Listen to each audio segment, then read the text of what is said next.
നമസ്കാരം. റാഫ്റ്റോക്ക് ഫുട്ബോളിലേക്ക് അവർക്കും സ്വാഗതം. ഫിഫ വേൾഡ് കപ്പിൽ ഫ്രാൻസ് ക്വാർട്ടർ ഫൈനലിലേക്ക് കടന്നു.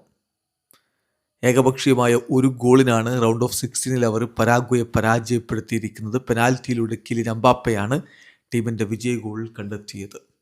എംബാപ്പെ പറഞ്ഞത്, ഡേർട്ടി ഫുട്ബോളാണ് അവർക്ക് കളിക്കുന്നുണ്ടെങ്കിൽ ഞങ്ങളും അത് കളിക്കും, ഞങ്ങളതിലൊട്ടും മോശക്കാരല്ല, അതാണ് ഞങ്ങൾ ചെയ്ത് കാണിച്ചത്. അങ്ങനെയുള്ളൊരു കളിയാണ്. ഫൗളും പിന്നെ പ്രകോപനവും തിരിച്ചുള്ള പ്രതികരണവും കളിയാക്കലുകളും പെനാൽറ്റി അടിക്കാൻ പോകുമ്പോൾ പെനാൽറ്റി സ്പോട്ട് ആകെ ചവിട്ടി മതിച്ച് നാശമാക്കാനുള്ള നോക്കലും, അങ്ങനെയുള്ള ടാക്ടിക്സ്, നെഗറ്റീവ് ടാക്ടിക്സ് പരാഗ് പുറത്തെടുത്തു.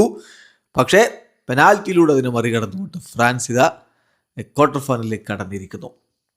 മത്സരത്തിൽ ഫ്രാൻസിൻ്റെ മുന്നേറ്റങ്ങൾ നയിച്ചുകൊണ്ട് Kylian Mbappe, Barcola, Olise, Dembele എന്നിവരൊക്കെയാണ് അണിനിരത്. മറുഭാഗത്ത് എൻസിസോയും അതുപോലെ ഗോമസും ആൽമിറോണും ഒക്കെ ചേർന്നുകൊണ്ടാണ് പരാഗ്വയുടെ മുന്നേറ്റങ്ങൾ നയിച്ചത്. മത്സരത്തിൽ ആദ്യ പകുതി ഗോൾ രഹിതമായിരുന്നു. ഇപ്പറഞ്ഞ സംഭവ വികാസങ്ങളൊക്കെ അരങ്ങേറിയൊരു കളി. രണ്ടാം പകുതിയിലാണ് 70-ാമത്തെ മിനിറ്റിൽ ആ ഒരു പെനാൽറ്റി ലഭിക്കുന്നത്. അത് കിലിൻ എംബാപ്പെ വലയിലേക്ക് എത്തിക്കുകയും ചെയ്തു. പെനാൽറ്റി സ്പോട്ട് ഇങ്ങനെ ഡിഗ് ചെയ്യാനുള്ള ചില ശ്രമങ്ങളൊക്കെ നടന്നു. പക്ഷേ വളരെ കാമായിട്ട് തന്നെ എംബാപ്പെ പന്ത് വലയിലേക്ക് എത്തിച്ചു. പിന്നെ ആ ഒരു ഗോളിന് ഫ്രാൻസ് വിജയിച്ച് കയറുകയായിരുന്നു. ഫൗളുകളും മറ്റ് സംഭവങ്ങളൊക്കെ ഉണ്ടായിട്ട് ഒടുവിലൊരു യെല്ലോ കാർഡ് ലഭിക്കുന്നത് കളി കഴിഞ്ഞിട്ടാണ് പരാഗ്വയ്ക്ക് എന്നുള്ളതാണ് അതിലെ ഏറ്റവും രസകരമായിട്ടുള്ള കാര്യം.